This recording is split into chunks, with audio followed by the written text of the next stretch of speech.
दर्शकगण, श्रोतागण, भाइयों और बहनों, मातृशक्ति को नमन। खास, विशेष, मनमोहक, हमारे चित्त को शांत करने वाला, स्वास्थ्य दिलाने वाला, हमारी जीवन शैली को अच्छा बनाने वाला, हमको अच्छा इंसान बनाने वाला कार्यक्रम आप सभी का हार्दिक स्वागत है, अभिनंदन है, सत्कार है। पुनरुत्थान एक ऐसा कार्यक्रम है जो बच्चों के अंदर, युवाओं के अंदर अच्छे संस्कार रोपित करता है और उन्हें एक अच्छा इंसान बनाता है। जब एक अच्छा इंसान बनता है तो अच्छा समाज बनता है, अच्छा समाज के साथ में अच्छा राष्ट्र बनता है और अच्छे राष्ट्र से हमारे अच्छे विश्व का निर्माण होता है। प्रतिदिन नए नए उपयोगी विषयों के बारे में चिंतन किया जाता है। इसी श्रृंखला में आज का एक प्रयोगात्मक विषय है, वो है श्वास परीक्षा के प्रयोग। श्वास परीक्षा, श्वास जो है, हम जो ऑक्सीजन को भीतर लेते हैं और बाहर निकालते हैं, इसको श्वास कहा जाता है। और श्वास को भीतर लेना और बाहर निकालना, इस एक्सहेल और इनहेल को, एक स्ट्रोक को एक श्वास कहा जाता है। और ऐसा कहा जाता है, जब तक सांसा तब तक आशा। जब तक व्यक्ति के श्वास चलती रहती है वह व्यक्ति जिंदा गिना जाता है, और जब श्वास बंद हो जाती है तो राम नाम सत होता है। उस शरीर का, उस व्यक्ति का, उस आत्मा का अंत हो जाता है, उसको मृत्यु प्राप्त हो जाती है। तो हम कह सकते हैं कि श्वास हमारा एक ऐसा साथी है जो जीवन भर साथ रहता है। श्वास गया यानी हम गए। इसीलिए एक ऐसा साथी है कि इस जगत के अंदर बहुत से साथी है जो आते हैं, चले जाते हैं, साथ रखते हैं, साथ छोड़ देते हैं, लेकिन जीवन पर सांस चलने वाला है, ये श्वास है। इसलिए इतना इम्पोर्टेंट हमारा साथी होने के कारण हम इसके परीक्षा मतलब देखना, श्वास को देखने के प्रयोग करेंगे। देखना अपने आप में एक बहुत बड़ी साधना है। अगर आप किसी भी बिंदु के ऊपर त्राटक कीजिए, मात्र उस बिंदु के ऊपर अपने ध्यान को टिका करके 10 मिनट, 15 मिनट, आधा घंटा उस वस्तु को, एक ही बिंदु को देखते रहिए, तो आपके भीतर में एक ऐसी शक्ति जागृत होती है कि आप एक ईश्वर का रूप हो जाता है। इससे रिद्धियाँ हो जाती है, सिद्धियाँ प्राप्त होती है। और हमारे पुराने जितने ऋषि मुनि हुआ करते थे, वो त्राटक किया करते थे, आँख खोल करके किसी एक बिंदु पर लंबा लंबा ध्यान करते थे, तो हमारा भीतर का जो सारा ज्ञान है वो खुला हो जाता था। तो इसीलिए परीक्षा का अर्थ होता है देखना, मात्र देखना। देखने का अर्थ होता है कि राग द्वेष नहीं करना, जो दिखाई दे रहा है वो ज्ञाता दृष्टा भाव से देखना। हमारी आत्मा का गुण यही है, ज्ञाता दृष्टा है। आत्मा राग द्वेष मुक्त है।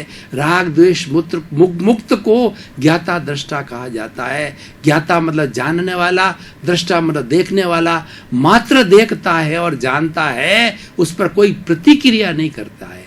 जो प्रतिक्रिया की जाती है ये राग द्वेष कहा जाता है। ये अच्छा है, ये बुरा है, और ये अनुकूल है, ये प्रतिकूल है, ये पसंद है, ये नापसंद है, ये प्रिय है, ये अप्रिय है, ये राग द्वेष कहलाता है। इससे मुक्त होकर के देखता है वह परीक्षा कहलाता है। राग द्वेष मुक्त होकर देखने को परीक्षा कहते हैं। तो ये अपने आप में एक बहुत बड़ी साधना है कि हमारा श्वास आ रहा है, हमारा श्वास जा रहा है, मात्र उसको देखना।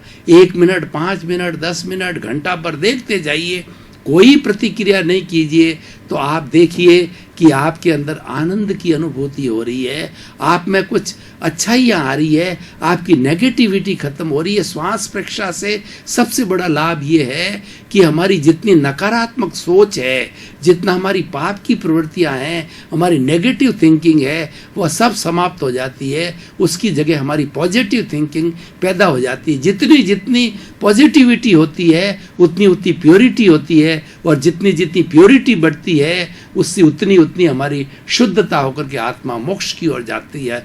तो एक अच्छा इंसान बनता है। जिस इंसान के अंदर विधायक भाव है वो अच्छा इंसान कहलाता है, और जिसमें नकारात्मक भाव होता है वह बुरा इंसान कहलाता है, वो दानव कहलाता है, पशुवत होता है। तो भाइयों और बहनों, दर्शकगण, श्रोतागण, आज हम श्वास के अलग अलग प्रयोगों के बारे में समझेंगे और प्रयोग भी करेंगे। सबसे पहला प्रयोग है कि हमारा सीधा जो श्वास है ना, उसको आते जाते श्वास को लंबा करके और उसको लंबा गहरा लेना और गहरा छोड़ना, ये हम श्वास प्रेक्षा का हम प्रयोग करेंगे। और मेडिकल साइंस में श्वास प्रेक्षा के बहुत से प्रयोग हो गए हैं। आप घड़ी लेकर के बैठ जाइए। एक व्यक्ति नॉर्मल जो टेंशन फ्री होता है, जिसमें कोई तनाव नहीं होता है, मस्ती की स्थिति में होता है, आनंद की स्थिति में होता है, वो 16 सांस लेता है। और अगर कोई व्यक्ति इससे परे नेगेटिव साइड में जाइए, वो टेंशन के अंदर आ जाता है, बड़ा टेंशन आता है और बहुत बड़ा टेंशन होता है तो हमारा श्वास छोटा हो जाता है। यानी प्रति मिनट श्वास की संख्या जो है 16 से बढ़कर के 20, 25, 50 तक आ जाती है। और ऐसी स्थिति के अंदर ब्रेन हैमरेज हो सकता है, कोमा हो सकता है, व्यक्ति कोमा में जा सकता है, हार्ट अटैक हो सकता है, किडनी फेल हो सकती है, यकृत का लीवर काम करना बंद कर देता है। यानी श्वास की संख्या का हमारे श्वास से कितना बड़ा संबंध है। और दूसरी तरफ देखिए कि आप इस श्वास को अभ्यास करके लंबा कीजिए और लंबा लीजिए। इस तरीके से श्वास की संख्या 16 से घट करके 14 हो जाती है, 12 हो जाती है, 10 हो जाती है। तो आप पाएंगे कि जो श्वास की संख्या घटित होती है, घटना चालू होती है, कम होती है, 16 से घट के 12, 10 तक आती है, तो आपके अंदर एक अद्भुत परिवर्तन आता है, एक रूपांतरण होता है। आप एक अच्छे इंसान बनते हैं। आपको महसूस होता है कि ये मेरे में क्या जादू हो गया, मेरी भाषा अच्छी हो गई, मुझे क्रोध नहीं आ रहा। आप चाहते हुए भी अगर आपकी श्वास की संख्या एक अभ्यास के द्वारा होगा, कहने से नहीं होगा, उपदेश से नहीं होगा, सुनने से नहीं होगा, आपको अभ्यास करना पड़ेगा। श्वास को बिना दबाव दिए लंबा करना और लंबा लेना प्रयोग कराएंगे। ऐसा करने से आपको स्वयं को महसूस होगा, मेरे क्रोध, अहंकार, ईगो, माया, छल, कपट, जितने जितने पापकारी प्रवृत्ति है, जितने अच्छी दूसरों का प्रति निंदा करना, दूसरों के प्रति घृणा करना, दूसरे के प्रति बुरा सोचना, सब गायब हो जाते हैं ऑटोमेटिकली। आप देखते हैं कि ये क्या ईश्वर की कृपा हो गई है। ये ईश्वर की जितनी कृपा होती है, ये सब योग के प्रयोगों के द्वारा होता है। जो प्रयोग करता है तो ऑटोमेटिकली हमारे शरीर के अंदर ईश्वर अवस्थित हो जाता है। और ये हमारा प्रकृति के साथ तालमेल है।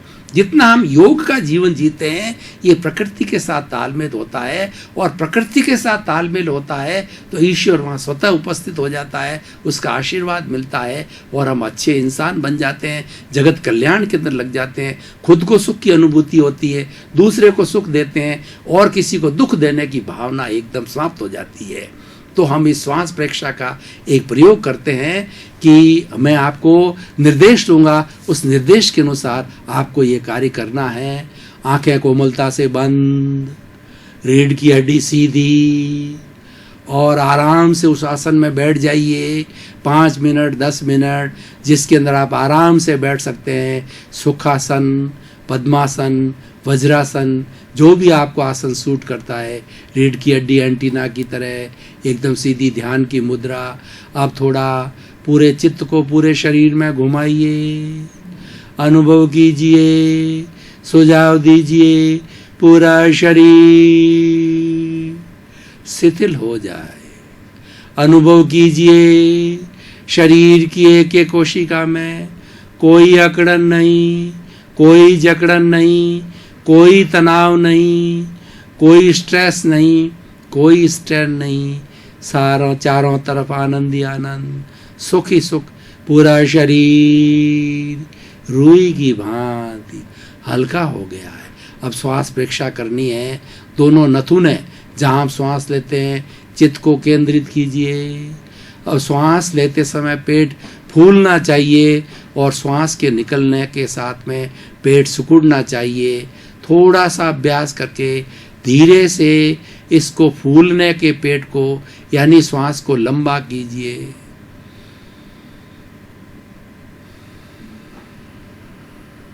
अनुभव कीजिए श्वास लंबा हो रहा है, श्वास लंबा आ रहा है, लंबा जा रहा है। श्वास शिथिल, समतल, बिल्कुल ऊबड़ खाबड़ नहीं है। लंबा श्वास, गहरा श्वास, शिथिल श्वास लेते रहिए। नथुने के बीच में चित्त को बंद आंख से मात्र देखते रहिए। लंबा श्वास आ रहा है, जा रहा है। दृष्टा भाव से चौकीदार के रूप में मात्र आते जाते श्वास को देखिए।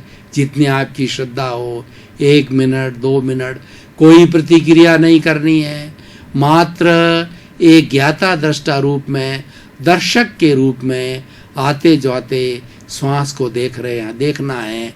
आपको स्वतः अनुभव होगा कि मेरे दिमाग के सारे विचार शून्य हो गया है, मानसिक विचार शून्य हो गया है। लंबा श्वास, गहरा श्वास, उसका लाभ हुआ, चारों तरफ आनंद की अनुभूति। अब पुनः अपना पूर्व अवस्था में आइए।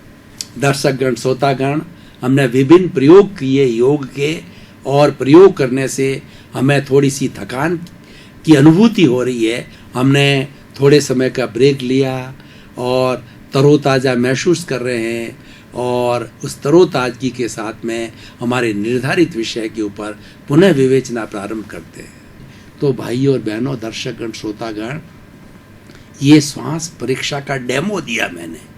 इसको आपको स्वयं को करना है। 1 मिनट 2 मिनट 5 मिनट, जितना आपके पास में समय है। आप कार्यालय में बैठे हैं या आप अगर श्रमिक हैं तो थोड़ा सा 2 मिनट का विश्राम करके श्वास परीक्षा को कर लीजिए। आप ट्रेन में बैठे हैं, आप बस में बैठे हैं और आपको थोड़ा कोई तनाव, टेंशन महसूस हो रहा है, भारीपन हो रहा है, शरीर के अंदर थकान महसूस हो रही है, श्वास परीक्षा करते ही आपको महसूस होगा कि मैं तो तरोताज़ा हो गया हूँ। जैसे कोई पेन किलर की मैंने टैबलेट ले ली है और शरीर एकदम तनाव मुक्त और आनंद के श्वास हो गया है। तो श्वास परीक्षा का ये पहला प्रयोग। अब हम दूसरा प्रयोग करेंगे, अनुलोम विलोम। इसका क्या होता है कि ये हमारी लेफ्ट साइड का जो नाक है उसको ईड़ा बोलते हैं, और ये जो राइट साइड का नाक का पोर्शन है इसको पिंगला कहते हैं। ईड़ा और पिंगला, इससे भीतर स्वर जाता है और इससे भी जाता है और निकलता है। हम एक बार, ईड़ा जो है ये हमारी ठंडक का है, ये चंद्र नाड़ी बोली जाती है। इसके अंदर श्वास को लेते हैं और निकालते हैं तो हमारे शरीर में ठंडक आती है। ये प्रयोग ऐसा एक सटीक प्रयोग है। जब बहुत ज़्यादा मई जून का महीना हो तो मैं आपको प्रयोग करके बता रहा हूँ। ये आप लेंगे तो थोड़ी देर के अंदर महसूस करेंगे कि शरीर के अंदर जो है कूलर जैसी, एसी जैसी ठंडक अपने आप आ रही है, क्योंकि ये हमारी ईड़ा जो है वो एक नेचुरल रूप से हमारी सुषुम्ना नाड़ी है उससे जुड़ी हुई है, और वहाँ जाकर के सुषुम्ना के साथ के अंदर इसका कनेक्शन जुड़ा हुआ है। कनेक्शन होने के कारण इसके अंदर वहाँ से ठंडक मिलती है, कंट्रोल रूम से। तो हम थोड़ा सा ईड़ा पे पहले प्रयोग करेंगे ठंडक का। तो आप इसी से श्वास लेना है, और श्वास लेते समय पेट फूलना चाहिए और श्वास के निकलते समय पेट सिकुड़ना चाहिए। ये इसी से लेना है, इसी से निकालना है। दूसरी पिंगला, इसको मैं बंद करता हूँ।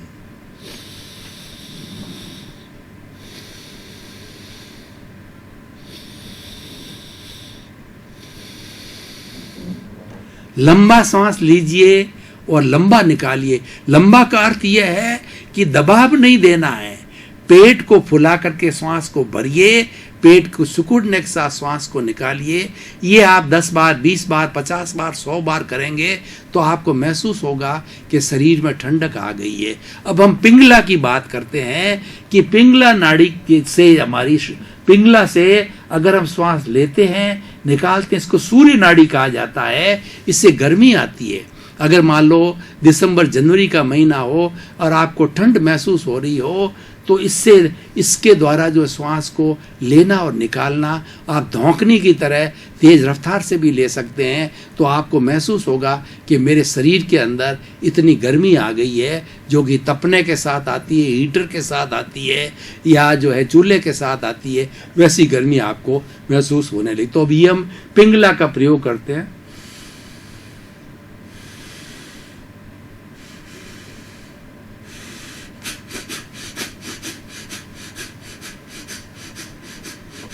धौंकनी की तरह प्रयोग किया जा सकता है। तो इससे सर्दी और गर्मी का संतुलन किया जाता है।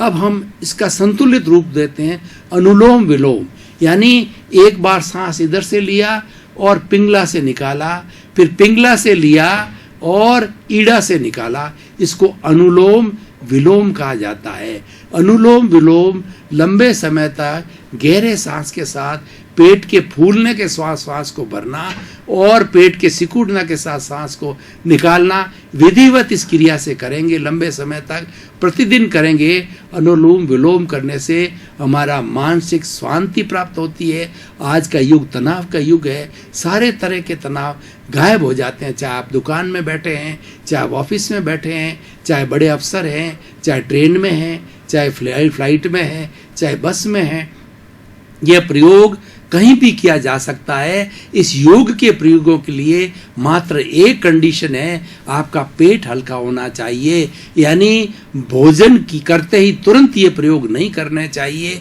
कम से कम भोजन के बाद 3 से 4 घंटे के इंटरवल के बाद में ये प्रयोग करने चाहिए। बाकी इसकी कोई कंडीशन नहीं है और इसकी कोई परहेज नहीं है, इसका कोई साइड इफेक्ट नहीं है। जो ही आपने ये योग के प्रयोग किए, आपको लगेगा कि मेरे भीतर एक जादू हो रहा है। तो हम अनुलोम विलोम करते हैं।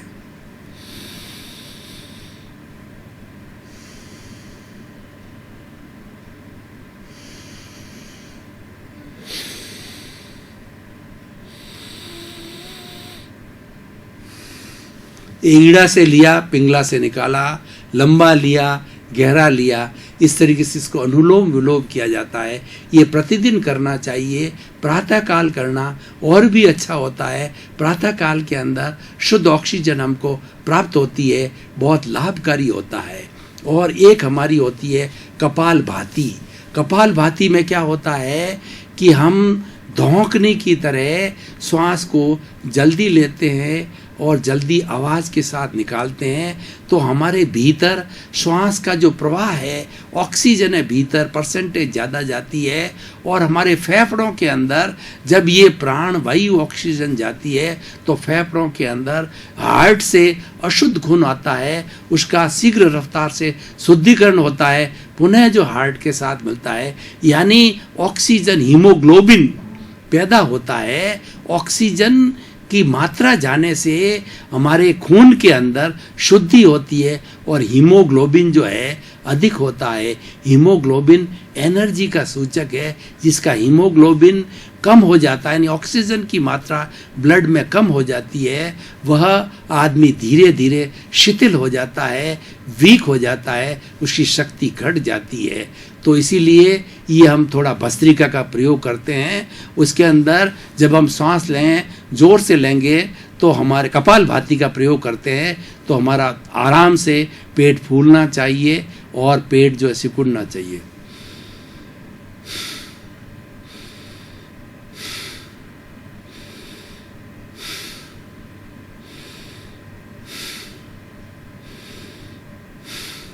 दोनों ईड़ा पिंगला दोनों नथुनों से साथ में लेना और साथ में निकालना, बिना दबाव दिए लंबे समय तक श्वास को लेना, श्वास को निकालना, ये कपालभाति होती है।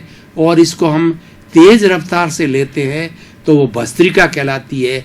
जैसे धौंकनी के अंदर वायु तेज भरती है, तेज निकलती है और उससे अग्नि प्रज्वलित होती है और लोहे को गलाती है, धातु को गलाती है, उसी तरीके से भस्त्रिका भी की जाती है। हम कर रहे हैं।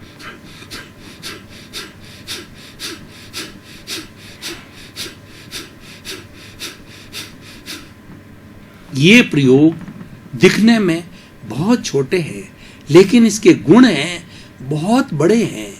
योग हमारी भारत की संस्कृति है, हमारे भारत के अंदर ये पैदा हुए हैं। योग हमें प्रकृति के करीब ले जाता है और योग प्रकृति से ही पैदा होते हैं। हमारे जितने ऋषि मुनि होते थे पहले नदी के तट के ऊपर अपनी झोंपड़ियाँ, अपने आश्रम बना के रहते थे। उस आश्रम के अंदर कई तरह के जीव जंतु, पेड़ पौधे, चिड़ियों की चहचहाट, अलग अलग पक्षियों की आवाज़, अलग अलग फूलों का खिलना और जो है वो नदी का कल कल बहना, मतलब प्राकृतिक सिनेरी जीवन को मोह लेने वाली होती है, जीवन को आनंद लेने वाली होती है। और वहाँ पर ये हमारे जितने बड़े बड़े ऋषि होते थे इस तरीके के प्रयोग करते थे। और उनके पास में ब्रह्मचर्य आश्रम यानी मतलब 25 वर्ष की उम्र तक के जो है हमारा ब्राह्मण, क्षत्रिय, वैश्य और शूद्र है, चारों अलग अलग अपने अपने विद्या समझने के लिए अलग अलग तरह के वहाँ शिष्य के गुरु हुआ करते थे, वो उन्हें पढ़ा करते थे। इससे दो बड़े ये गुरुकुल प्रणाली कहलाती थी और श्रम को बहुत बड़ा महत्व दिया जाता है। बड़ी आनंद की जिंदगी होती थी और सब प्रकृति के करीब होते थे। शुद्ध हवा मिलती थी, शुद्ध वायुमंडल मिलता था, शुद्ध आकाश होता था और कल कल बहता हुआ अमृत की तरह का शुद्ध पानी हमें नदियों से मिलता था। पृथ्वी शुद्ध थी, पृथ्वी, जल, अग्नि, वायु और आकाश, पांचों ही चीजें शुद्ध। और तट, नदी का तट और इधर पहाड़ के बीच में तलहटी के अंदर बसे हुए ऐसे हमारे आश्रम हुआ करते थे। भाई और बहनों, दर्शकगण, श्रोतागण, मात्र इतना सुनने से हमको आनंद की अनुभूति होती है। और इससे ऐसे चारों तरफ ग्रीनरी ग्रीनरी, ऐसे स्थान में जाकर के हम 1 दिन 2 दिन और 25-25 साल तक जो है वो बच्चे गुरुकुल आश्रम के अंदर, ब्रह्मचर्य आश्रम के अंदर पढ़ा करते थे और ये यहाँ प्रयोग कराए जाते थे। श्वास प्रक्षय का प्रयोग, कायोत्सर्ग का प्रयोग और मेडिटेशन का प्रयोग ये कराए जाते थे। ये जितने प्रयोग हैं श्वास प्रक्षय का जो मैंने कराया है, ये इंसान को भीतर ले जाता है कि हमारे भीतर जो अनुभव का खजाना है और भीतर जो आनंद का खजाना है उसकी चाबी खोलता है। बंधुओं, हमारा भीतर का जो जगत है बड़ा पावरफुल जगत है और भीतर से कोई चीज़ बाहर की ओर जाती है और बाहर के वातावरण से भीतर प्रभावित अवश्य होता है, लेकिन डोमिनेशन होता है वो भीतर होता है। व्यक्ति का रूपांतरण भीतर में होता है, आनंद भीतर है, सुख भीतर है। इसलिए कहा गया है कि रहो बाहर, जियो भीतर। यानी हम अपने घर के अंदर है, जग माही ऐसो रहो जो अंबुज सा सरमाही, रहे नीर के आसरे पर जल छुअत नाही। यानी भीतरी जगत में रहो, आप जैसे कमलवत रहो। कमल का पौधा वह उसका बहुत ही फूल है, वो मड जो कीचड़ होता है उससे ऊपर रहता है और आनंद ईश्वर के साथ तार जुड़ा रहता है। लेकिन मड जो कीचड़ समझता है वो डंठल से समझ करता है कि वह ये कमल मेरे साथ ही निवास कर रहा है। आप अपने परिवार के साथ रहो, माता पिता के साथ, पत्नी के साथ, बच्चों के साथ विधेय रूप में रहो। आपका सारा जो है वो कंसंट्रेशन भीतरी जगत में होनी चाहिए और ये प्रयोग करने चाहिए। आज देखिए हम कितने भाग्यशाली हैं कि योग जैसा एक शुद्ध चीज़ हमारे को मिली। और इस बात को आज के इस युग के अंदर भारत के माननीय प्रधानमंत्री श्री नरेंद्र मोदी जी ने जब इस विधा जो कि स्वयं योग के प्रयोग करते हैं उससे बहुत प्रभावित है, इसको अच्छी तरह से समझ करके पूरे विश्व के सामने 206 देशों के अंदर यूएनओ है, इसके अंदर अच्छी तरह से इसकी जो फिलॉसफी बताई, इसका विश्लेषण किया, इसके लाभ बताए और प्रयोग करके बताए स्लाइड्स के माध्यम से खुद करके। और ये बताया कि न तो इसके अंदर पैसा लगता है, न कोई साइड इफ़ेक्ट है और न किसी साधन की आवश्यकता होती है। मात्र साधन जो है अपने शरीर को एक लेबोरेटरी बनाना होता है। सारा योग जो है शरीर के माध्यम से किया जाता है। मैं आपको अष्टांग योग की बात करूं, यम, नियम, आसन, प्राणायाम, प्रत्याहार, धारणा, ध्यान, समाधि, इसके लिए किसी प्रयोग की जरूरत, किसी स्थान विशेष की जरूरत नहीं। कहीं भी मात्र आपके शरीर रूपी लेबोरेटरी चाहिए, एक स्थान पर बैठ करके ये सारा अष्टांग योग किया जाता है और इसके अंदर ज़्यादा जो है समय है वो भीतरी जगत के अंदर लगाया जाता है। भीतरी और बाहरी जगत का संतुलन योग के द्वारा होता है। तो मैंने आपको जो श्वास रेखा का प्रयोग बताया, इतना सटीक प्रयोग है और आजकल की मेडिकल साइंस ने तो यह बताया है, कोई व्यक्ति 16 से अगर मान लो अपनी श्वास की संख्या को जितनी जितनी घटाता जाता है उतना उतना एक अच्छा मानव बनता है, महामानव बनता है। अब देखिए, अगर एक व्यक्ति सुधरता है, एक के सुधार के साथ में 11 का सुधार होता है, 11 का सुधार होने से समाज का सुधार होता है, समाज के सुधार से देश का सुधार होता है, देश के सुधार से विश्व का सुधार होता है और पूरी 7 अरब की मानव जाति जो है वह सुधरी हुई होती है। सुधरे व्यक्ति, समाज व्यक्ति से राष्ट्र स्वयं सुधरेगा। यानी हमें ऐसे प्रयोग करने हैं, ऐसी जिसके अंदर किसी तरह के पैसों की, आर्थिक दृष्टि की, आर्थिक मदद की किसी भी सरकार से, किसी भी संस्था से मांगने की कोई आवश्यकता नहीं, फ्री मिलता है। वह प्रयोग हमारे सारे योग के द्वारा आता है और योग ने आज कई हजारों साल तक करने के बाद के अंदर हमारे ऋषि मुनियों ने, हमारे स्क्रिप्चर में बताया गया है, सिद्ध कर दिया है कि ये एक ऐसी प्रणाली है जिसके अंदर कोई साइड इफेक्ट नहीं है, कोई तरह की कोई तकलीफ नहीं है और कोई भी जो है अवस्था का व्यक्ति कर सकता है। बाकी ये बात अलग है, ब्लड प्रेशर है, किसी को हार्ट है, तो थोड़ी अपनी सावधानी रखनी चाहिए। कौन सा आसन किसी व्यक्ति के लिए, कोई प्रसव, कोई प्रेग्नेंट है, उन सब चीज़ों का ध्यान रखना चाहिए। किसी को कमर की तकलीफ है, वो बात अलग है, लेकिन मेडिटेशन के प्रयोग तो हर एक व्यक्ति कर सकता है। श्वास परीक्षा का प्रयोग जो मैंने अभी करके बताया है, ये हर व्यक्ति कर सकता है और इतने रूप में करना चाहिए कि हमारी बॉडी टॉलरेट कर सके, उस पर दबाव नहीं दिया जाना चाहिए। इसके तुरंत रिजल्ट है। हमारी श्वास परीक्षा के, कायोत्सर्ग के, योग के जितने जितने प्रयोग है वो मैजिक है। आपने इधर प्रयोग किया, दूसरे ही मिनट आप खुद महसूस कर रहे हैं कि आपके अंदर चेंज आ रहा है। आपने अगर 1 मिनट का प्रयोग किया तो अगले 1 मिनट में चेंज अनुभव होगा। दर्शकगण, श्रोतागण, भाई और बहनों, आपकी प्रति बहुत बहुत कृतज्ञता, आपके प्रति धन्यवाद कि हमारी भारतीय संस्कृति के उत्थान के अंदर आप सहभागी बन रहे हैं और किस तरीके से हमारा जो पतन हो रहा है हम प्रयोग करके उत्थान की ओर जा सकते हैं। तो हमारा उद्देश्य ये है कि संपूर्ण जगत का कल्याण हो, जगत के सभी जीवों को सुख मिले, किसी को दुख न हो, सबको शांति मिले, सबको सुख मिले और इस सर्वे भवन्तु सुखिनः सर्वे भवन्तु निरामया।